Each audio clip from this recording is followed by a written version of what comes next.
The sound of a stagecoach thundering into Lovelock, Nevada, drew every eye on Front Street as dust clouds billowed behind the six-horse team. But Penelope Porter's attention was fixed on the letter clutched in her trembling hands, the marriage proposal acceptance that would forever alter her fate. Spring of 1875 had brought unexpected change to Penelope's life in Boston.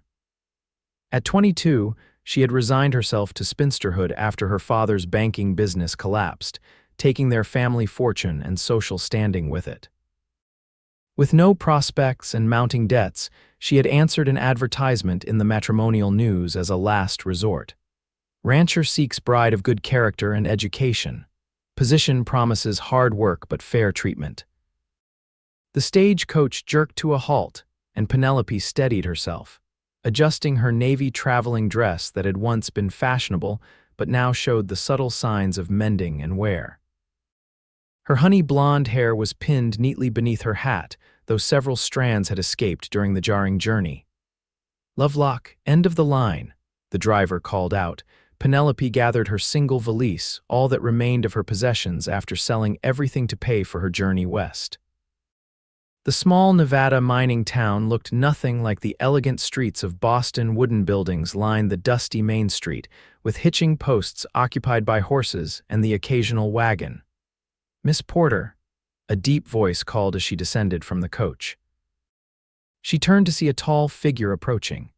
Garrett Wilson stood a head taller than most men around him, his broad shoulders filling out a simple cotton shirt.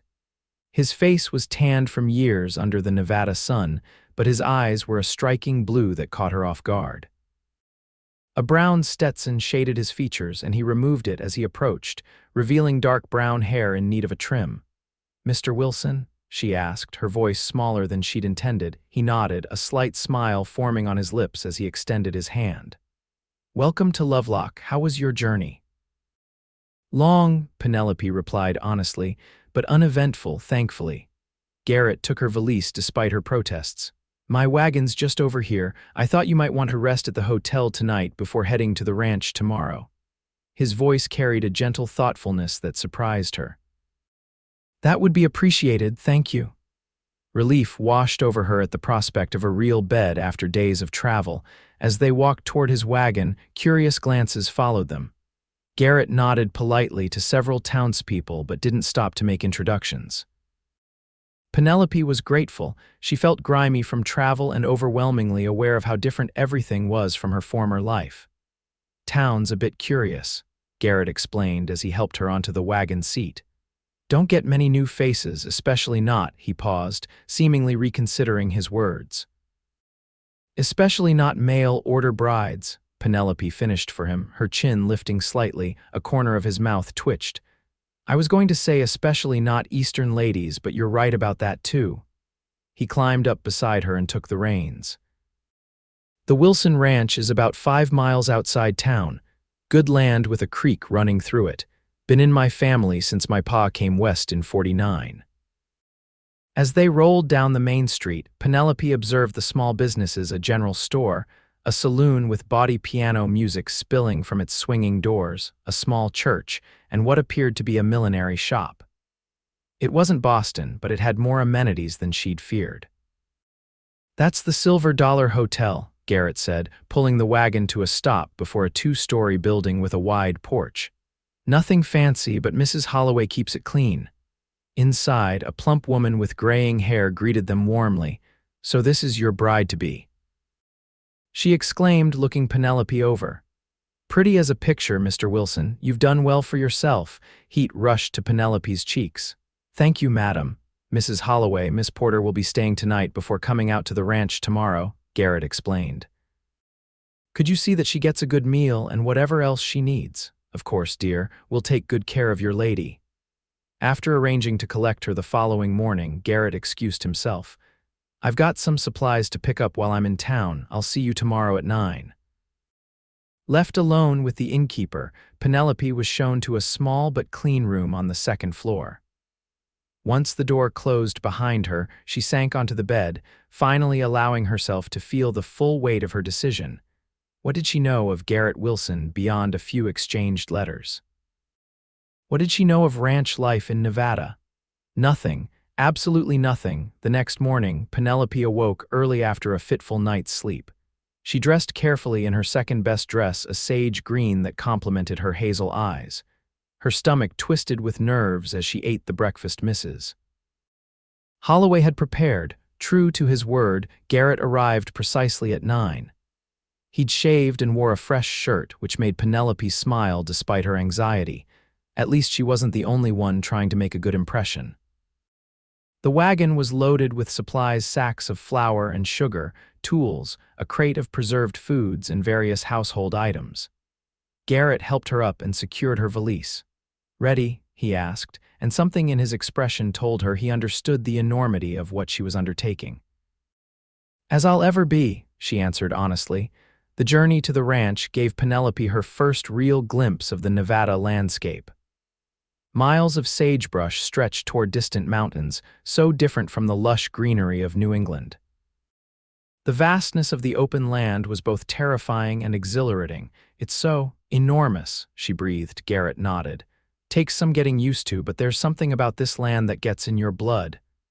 You've lived here your whole life, born and raised." "My father built the ranch from nothing. When he passed 4 years ago, it fell to me to keep it going." A shadow crossed his face. "My mother died when I was 12. It's been just me since Pa died." Penelope caught the loneliness in his tone. "I'm sorry about your parents." "I lost my mother young as well, and your father, still living, but we're estranged." She didn't elaborate on how her father had gambled away their security and then blamed her for refusing a marriage to an elderly business associate who might have rescued their finances. Some wounds were too fresh to share. Garrett seemed to sense her reluctance and changed the subject. "There it is," he said, pointing ahead where the land dipped slightly. "Wilson Ranch." The homestead came into view, a substantial log house with a covered porch, a large barn, corrals with horses, and several outbuildings. Smoke curled from the stone chimney. To Penelope's surprise, a small garden plot lay to one side, and she spotted chickens scratching near a coop. "It's larger than I expected," she admitted. "Pa was ambitious. Built it thinking he'd have a house full of sons to help run it. Instead, he got just me." Garrett guided the wagon toward the house. "I've got 2 hands who help with the cattle, Tom Blackwell and Miguel Sanchez. They've got a bunkhouse behind the barn." As they pulled up to the house, a black and white border collie came bounding out, barking excitedly. "That's Scout," Garrett said with affection. "Best cattle dog in Nevada." The dog circled the wagon, tail wagging furiously. When Garrett helped Penelope down, Scout approached her cautiously, sniffing her skirts. "He's friendly," Garrett assured her. Penelope tentatively offered her hand, and Scout gave it a gentle lick, apparently approving of the newcomer. The house interior surprised her. The main room was spacious, with a large stone fireplace dominating one wall. The furniture was simple but sturdy: a dining table with 6 chairs, a sofa covered in a faded quilt, and a rocking chair near the hearth. Windows let in ample light, and a doorway led to what appeared to be a kitchen. "It's not what you're used to, I expect," Garrett said, watching her reaction carefully. "It's lovely," she said sincerely. "Much more comfortable than I anticipated." He showed her the rest of the house: the kitchen with its large wood stove, a small study that had belonged to his father, his bedroom, and finally, a room that was to be hers. "I thought you might want your own space. Until the wedding," he explained, a hint of color touching his cheekbones. "I put in a new mattress and curtains." The gesture touched her deeply. "Thank you, that was thoughtful." After bringing in her valise and the supplies, Garrett excused himself to check on the cattle. "Make yourself at home," he told her. "I'll be back before supper." Alone in the house, Penelope took stock of her surroundings. The kitchen was well equipped but showed signs of bachelor living. Everything was functional but basic, with little attention to comfort or aesthetics. A stack of unwashed dishes sat beside the washing basin, and the floor needed sweeping. Having grown up with servants, Penelope had little experience with household tasks. Her education had focused on music, literature, and the social graces needed to secure a good marriage, not practical skills for frontier living. Still, she was determined to prove her worth. She rolled up her sleeves and tackled the dishes first, only to discover that washing them was harder than it looked. Water sloshed onto her dress, and a plate slipped from her soapy fingers, cracking against the basin. By the time she attempted to prepare a simple meal, frustration had set in. She burned the beans, oversalted the cornbread, and nearly set her sleeve on fire lighting the stove. The smell of scorched food filled the kitchen when Garrett returned. He paused in the doorway, taking in the scene: Penelope with flour in her hair, a singed apron, and a look of utter defeat on her face. For a moment, neither spoke. "I'm sorry," she blurted out, mortified. "I wanted to surprise you with dinner, but—" She gestured helplessly at the burned food. To her astonishment, Garrett didn't appear angry. Instead, he crossed to where she stood and gently took the wooden spoon from her hand.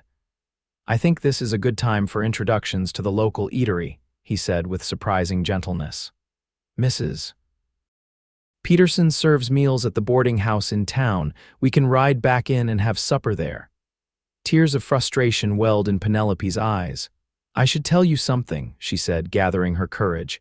"I can't cook, clean, or sew properly," she confessed. "I never had to learn." "Our housekeeper did all that." Garrett studied her for a long moment, then his face softened into a smile. "Good," he said. "We'll learn together." Her eyes widened. "You're not angry?" "Why would I be?" "I didn't ask for a housekeeper in my advertisement. I asked for a woman of good character and education." He gestured around the kitchen. "I've been managing on my own for years, poorly as you can see. I don't expect you to magically know how to run a ranch household." Relief washed over Penelope. "But a wife should be able to—" "A wife should be a partner," Garrett interrupted. "My parents taught me that. They figured things out together, and so will we." He reached for a towel to help her clean up. "Now, let's go get some of Mrs. Peterson's chicken and dumplings before we starve to death." As they rode into town that evening, Penelope felt a weight lift from her shoulders. Perhaps this arrangement could work after all. She stole a glance at Garrett's profile as he guided the wagon, noting the kindness in his expression that she'd missed in her anxiety earlier. Mrs. Peterson's boarding house was busy with the dinner crowd when they arrived, mostly single men who worked in town or at the nearby mines. Their arrival caused a stir, with many curious glances directed at Penelope. "Evening, folks," Garrett greeted, seemingly oblivious to the attention. "Mrs. Peterson, this is Miss Penelope Porter. She arrived from Boston yesterday." The older woman beamed. "Welcome, dear. We're so pleased Garrett's finally found himself a bride. Come sit. You must be famished after your journey."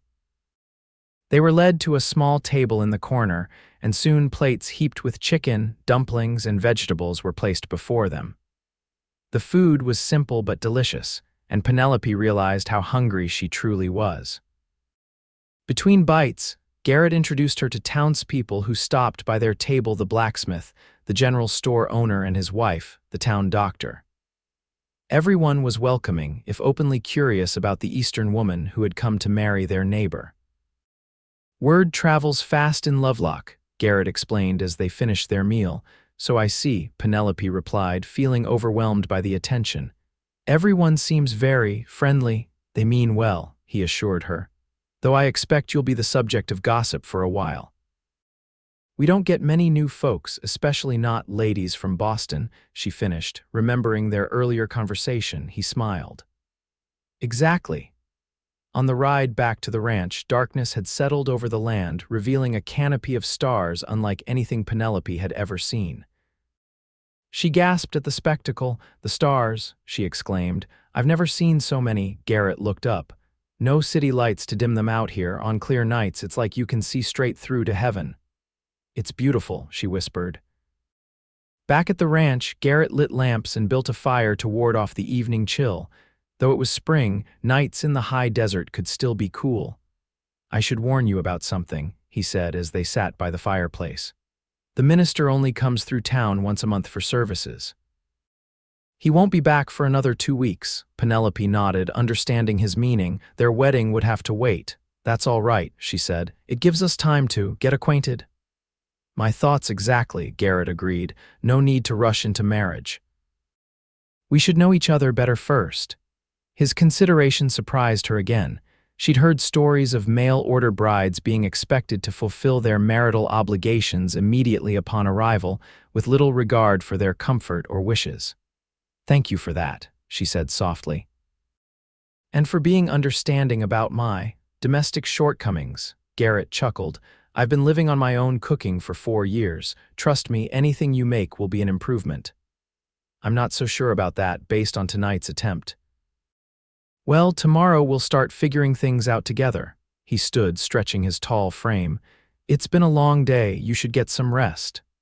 That night, lying in her new bed, Penelope contemplated her situation. Garrett Wilson was nothing like she had expected. Instead of the rough, demanding rancher she had feared, she'd found a thoughtful, patient man who seemed genuinely interested in building a partnership. It was more than she had dared hope for. Perhaps, she thought as sleep claimed her, there was a chance for happiness here after all. Morning came early on the Wilson ranch. Penelope awoke to the crowing of roosters and the sounds of activity outside. Dressing quickly in her plainest dress, she ventured into the kitchen to find Garrett already there, frying bacon on the stove. "Good morning," he greeted. "Coffee's hot if you'd like some." "You're cooking," she observed, pouring herself a cup from the pot on the stove. "Basic survival skill," he replied with a smile. "I can manage breakfast well enough: bacon, eggs, biscuits from Mrs. Peterson's recipe. It's the rest of the day's meals that give me trouble." After a breakfast that proved Garrett's cooking skills were indeed better than her own, he suggested a tour of the ranch. "If we're going to learn together, you should know what you're dealing with," he said, offering her a straw hat for protection from the sun. "The dress might get a bit dirty, I'm afraid." Penelope accepted the hat. "I'll manage, these are my working clothes now." Surprise and approval flashed in his eyes. That's the spirit. The morning was spent exploring the ranch.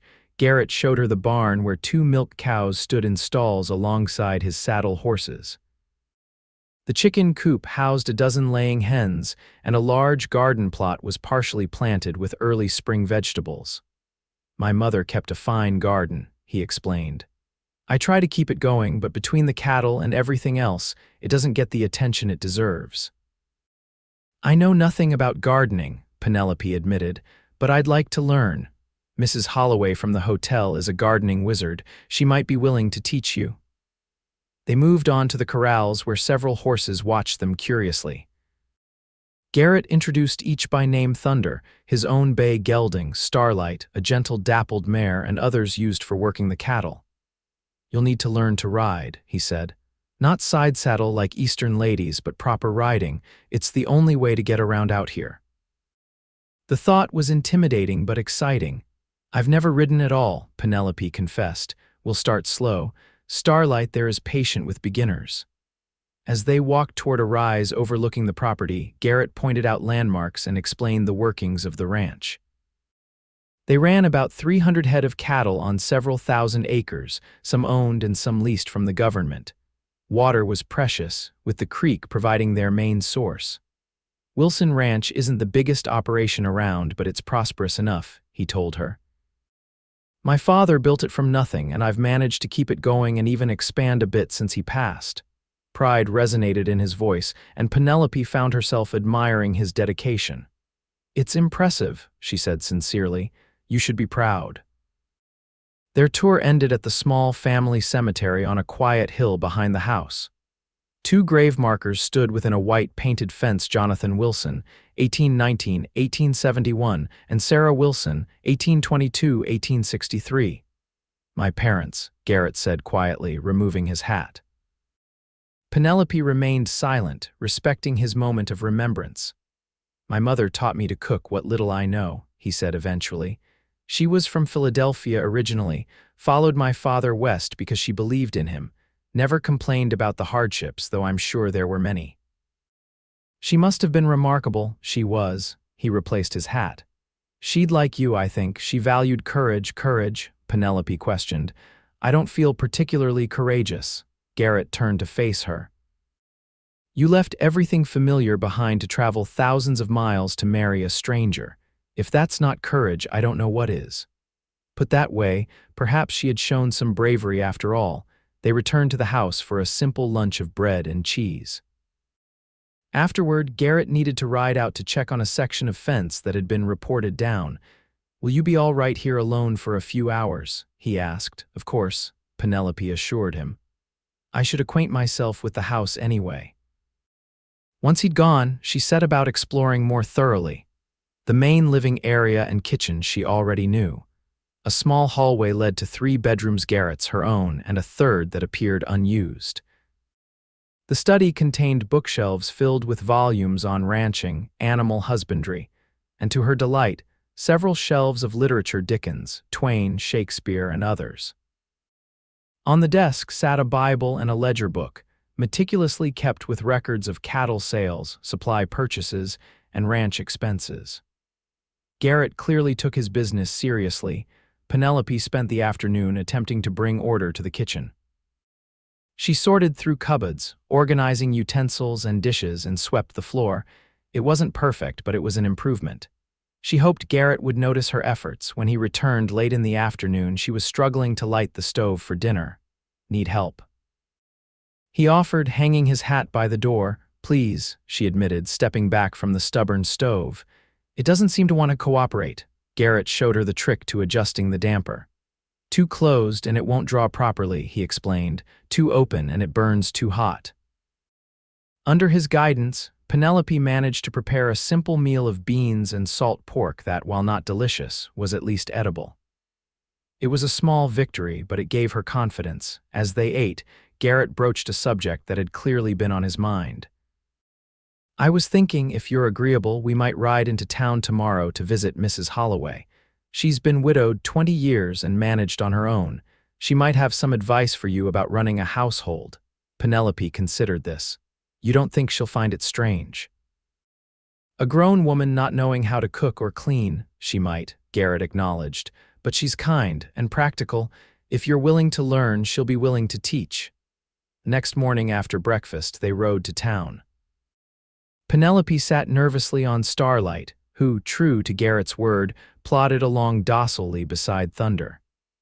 By the time they reached Lovelock, her back ached from the unfamiliar position, but she felt a small thrill of accomplishment at having made the journey on horseback. Mrs.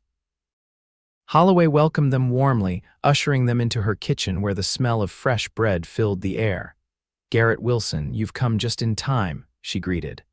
"I've just pulled these loaves from the oven." Over slices of warm bread with butter and honey, Garrett explained their situation. To Penelope's relief, Mrs. Holloway showed no judgment. "City folk do things differently," she said simply. "But you want to learn, and that's what matters." The older woman spent the day teaching Penelope the basics: how to build and maintain a fire in the cookstove, how to mix a simple bread dough, how to tell when meat was properly cooked. She demonstrated the correct way to sweep and scrub, how to wash dishes efficiently, and promised future lessons in canning and preserving. "You can't learn it all in a day," she cautioned, "but you've got the right attitude. That's half the battle." While the women worked, Garrett attended to business in town, picking up mail, checking on supply orders, and speaking with the cattle broker about upcoming sales. By late afternoon, Penelope's head was swimming with information, but she felt more confident than she had since arriving. Mrs. Holloway had given her a small notebook with basic recipes and household hints, a treasure of practical knowledge. "Come back next week," the older woman urged as they prepared to leave. "We'll work on more advanced cooking, and bring eggs if you can spare them. My hens aren't laying well." The ride home was more comfortable as Penelope began to adjust to the saddle. She found herself admiring the landscape with fresh eyes, noticing the delicate purple of distant mountains, the golden light on the sagebrush, the occasional burst of wildflowers in protected hollows. "You're sitting better already," Garrett observed. "You'll be a natural horsewoman before long." "I wouldn't go that far," she laughed, "but it's less terrifying than it was this morning." Back at the ranch, Penelope insisted on preparing supper alone, wanting to apply what she'd learned. The result, a simple stew with biscuits, was far from perfect, but it was edible, and Garrett's obvious appreciation made her efforts worthwhile. "Best meal I've had at this table in years," he declared, helping himself to a second serving. "You're being kind," Penelope said, though she was pleased. "The biscuits are heavy as rocks." They have character, he countered with a grin. Besides, we're learning together, remember? After supper, they settled by the fireplace with coffee. The evening routine was becoming familiar, comfortable even. They talked easily about their day, about plans for tomorrow, about the books they had both read. Penelope was surprised to discover Garrett's education was more extensive than she'd expected. Though largely self-taught, he was well-read and thoughtful, with opinions on everything from cattle breeding to politics. My father believed education was important, even for a rancher, he explained when she commented on it. Said a man should be able to work with his hands and his mind. He was right, Penelope agreed. Though I fear my education was more ornamental than practical. I can recite poetry and play the pianoforte, but I couldn't boil an egg until today. Poetry has its place, Garrett said. There's more to life than just surviving.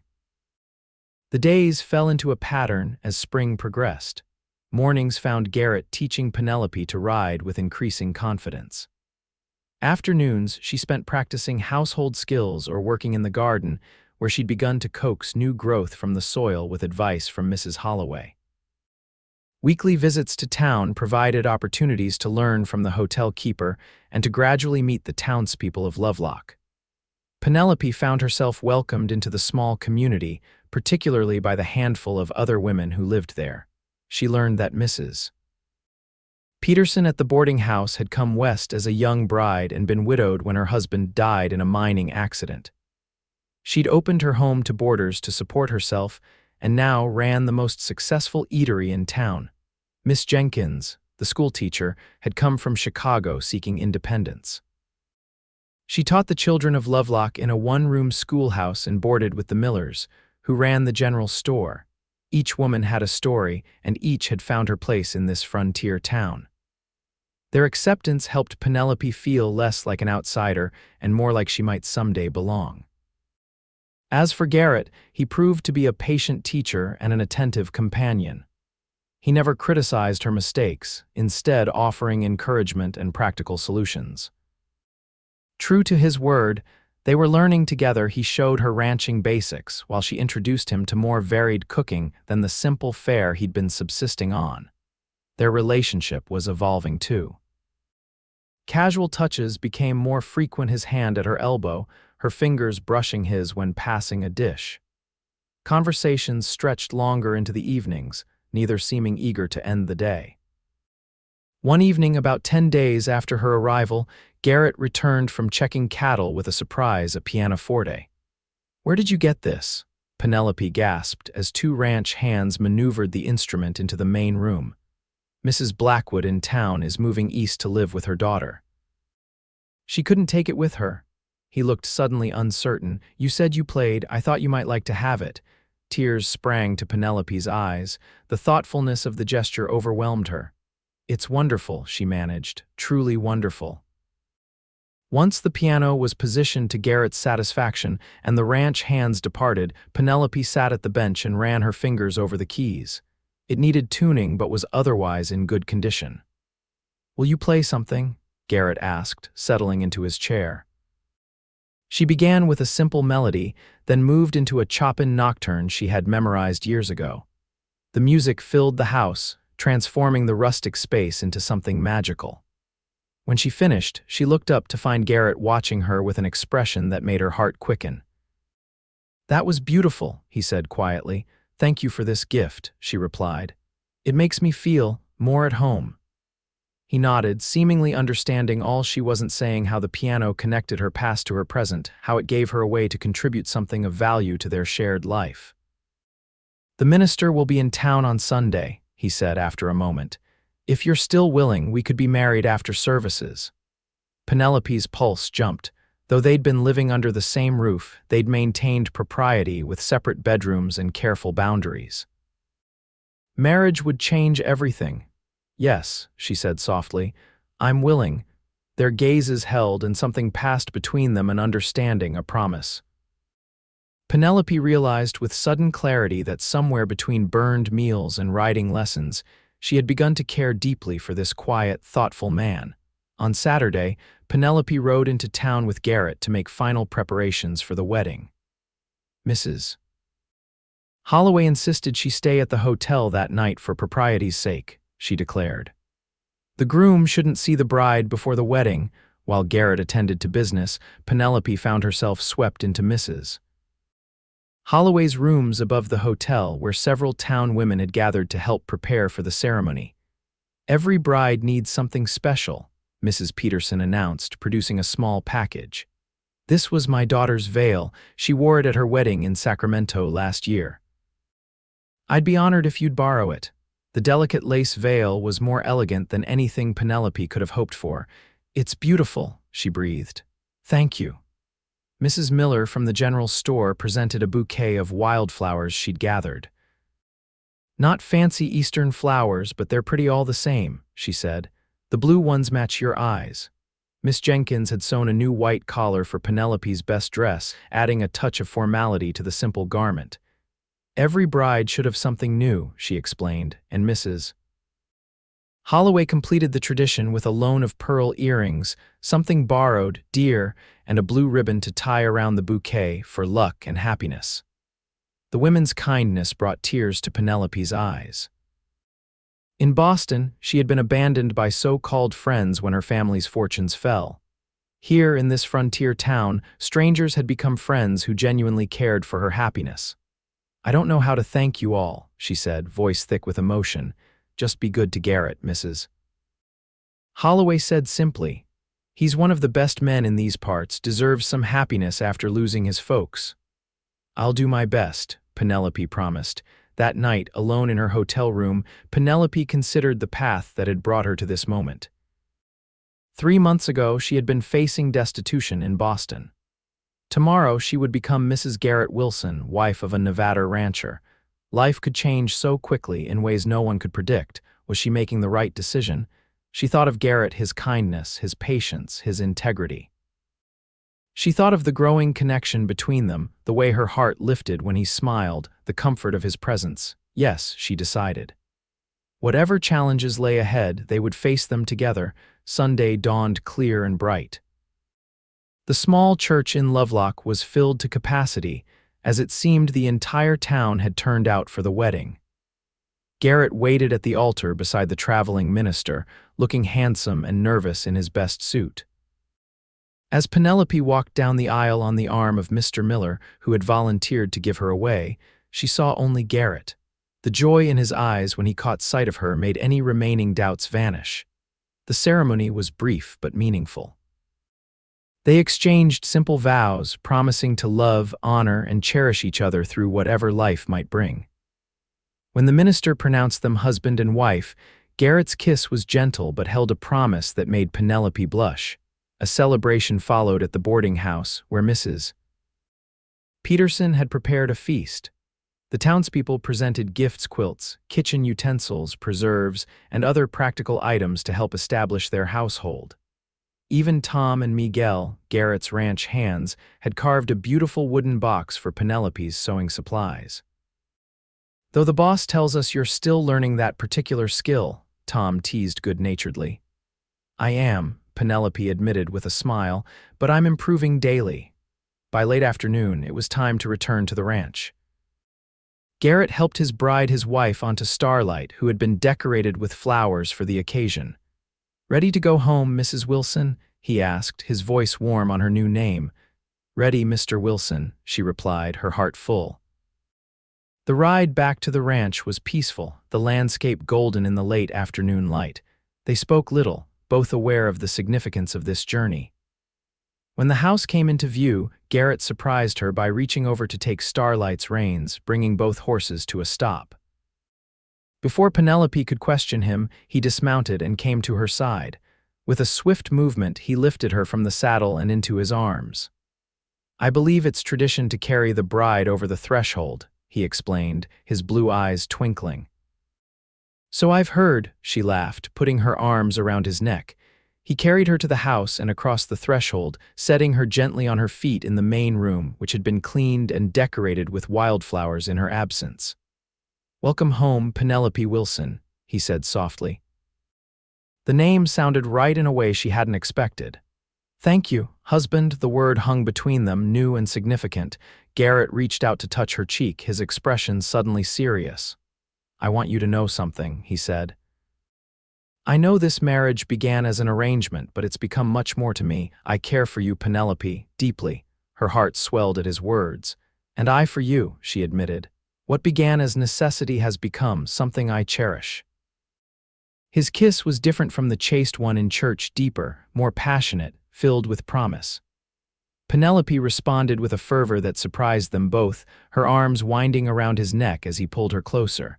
When they finally parted, breathless, Garrett rested his forehead against hers. "I've been wanting to do that properly since you stepped off that stage, coach," he confessed. "I'm glad you waited," she smiled. "Some things are worth the anticipation."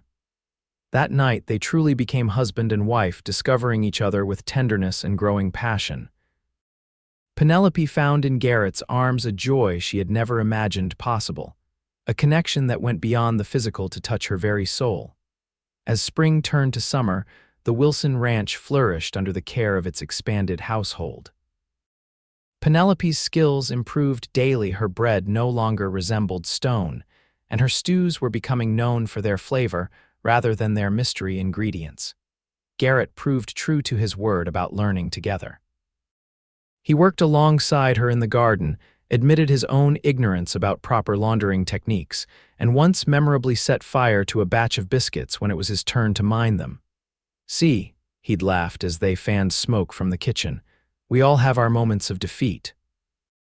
Their partnership extended to ranch matters as well.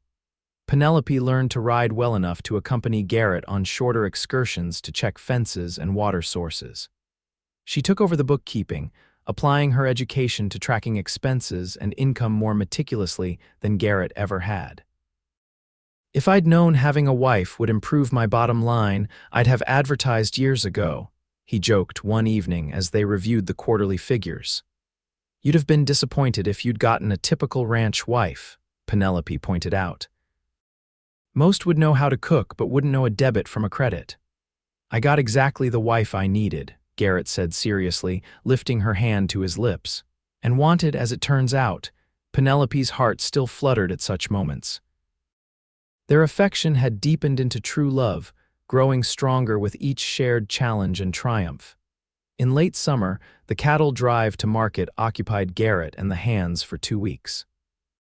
Penelope managed the ranch alone during his absence, a responsibility that would have terrified her months earlier but now felt manageable.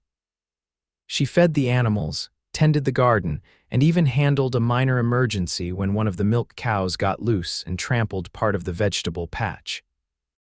When Garrett returned, dusty and tired but successful, the joy in his eyes at seeing her waiting on the porch made every moment of worry worthwhile. "I missed you," he said simply, swinging down from Thunder and taking her in his arms, heedless of the dust. "And I you," she replied, breathing in his scent of leather and sun-warmed skin. "The house feels empty without you."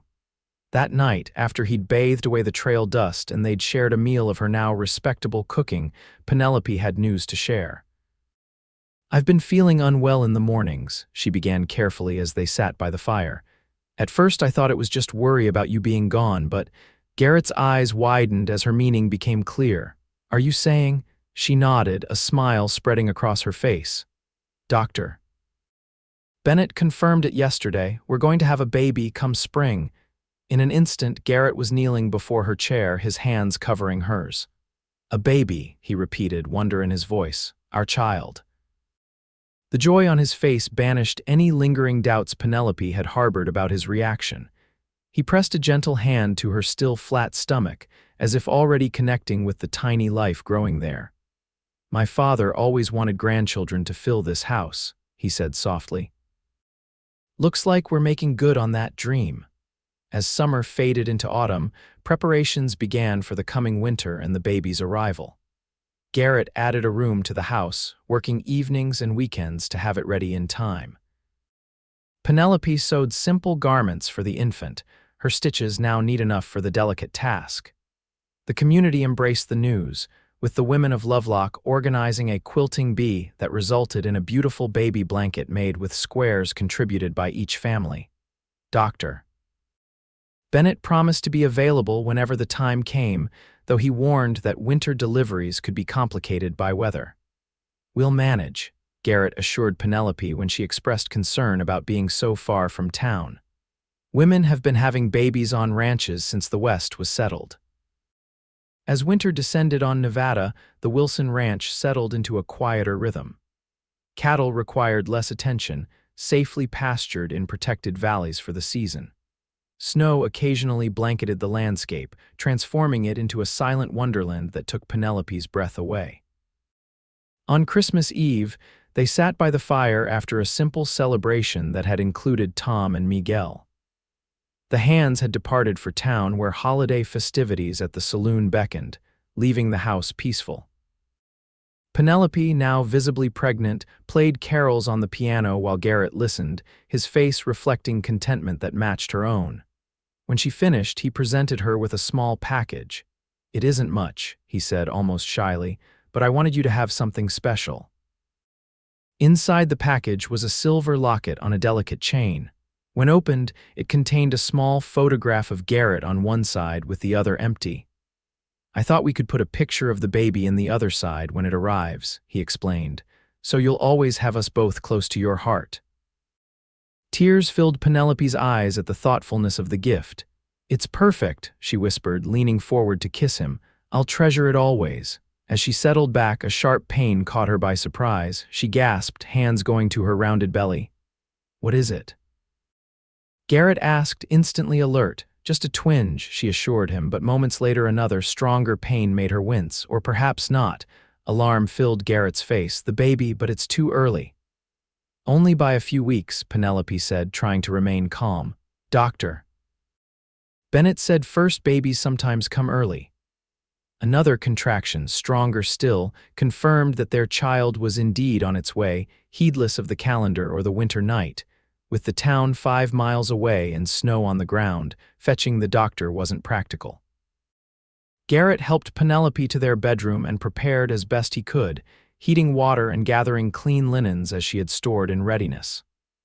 "I should go for help," he said, clearly torn between staying with her and seeking assistance. "There's no time," Penelope gasped as another contraction seized her. "This baby is coming fast." Through the long night, they faced the challenge together. Garrett proved surprisingly capable, his experience with calving cows providing some practical knowledge. Penelope drew on the information Mrs. Holloway and the other town women had shared during her pregnancy. When dawn broke on Christmas morning, a lusty cry announced the arrival of their son, a healthy boy with a thatch of dark hair and his father's blue eyes. "He's perfect," Garrett whispered in awe as he placed the swaddled infant in Penelope's arms. "You're both perfect." Exhausted but radiant, Penelope gazed down at their child. "Merry Christmas, husband. The best gift I could ever receive," he agreed, his voice thick with emotion. They named him Jonathan Thomas Wilson, after Garrett's father and his loyal ranch hand. When the weather cleared enough for visitors, the town ladies came bearing gifts and meals, exclaiming over the Christmas baby and offering advice on his care. Winter passed in a blur of midnight feedings, diaper changes, and the indescribable joy of watching their son grow. By spring, when the land began to green again, young Johnny was smiling and reaching for the world around him. On their first anniversary, Garrett surprised Penelope with a picnic by the creek where wildflowers carpeted the banks. Johnny slept peacefully on a blanket beside them as they toasted with lemonade to the year past and those to come. "Did you ever think, when you answered my advertisement, that we'd be here a year later?" Garrett asked, his fingers intertwined with hers.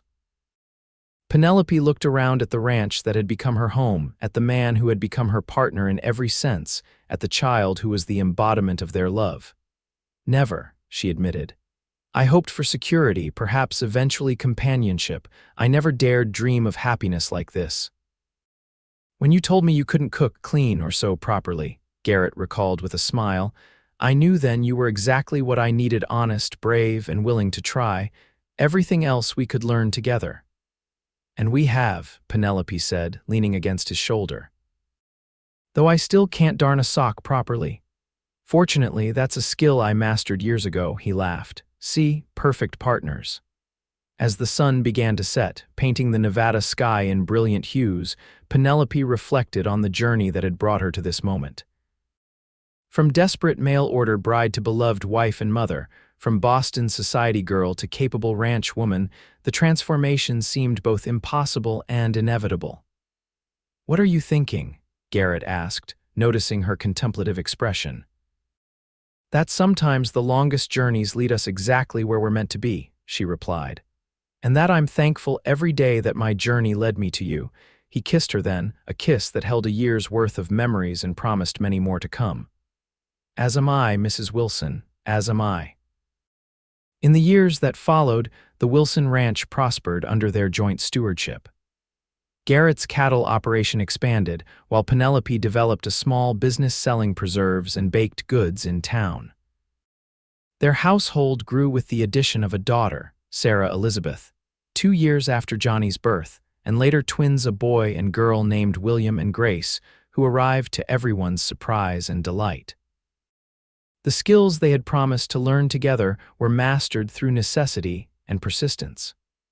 Penelope became known for her apple pies and garden, while Garrett discovered an aptitude for furniture making during the quiet winter months. They weathered the challenges that came their way, drought years that threatened the herd, a fire that damaged part of the barn, childhood illnesses that kept them awake for worrisome nights. Through it all, their partnership remained strong, founded on mutual respect and deepening love. As their children grew, they taught them the same values that had guided their own relationship, that there was no shame in not knowing something, only in refusing to learn, that the best marriages were true partnerships, and that sometimes the most unexpected journeys led to the greatest happiness. On their 20th anniversary, with their oldest son working alongside his father on the ranch and their daughters becoming accomplished young women in their own right, Garrett presented Penelope with a bound journal. "What's this?" she asked, opening it to find his familiar handwriting filling the pages. "Our story," he explained. "From the day you stepped off that stagecoach to now.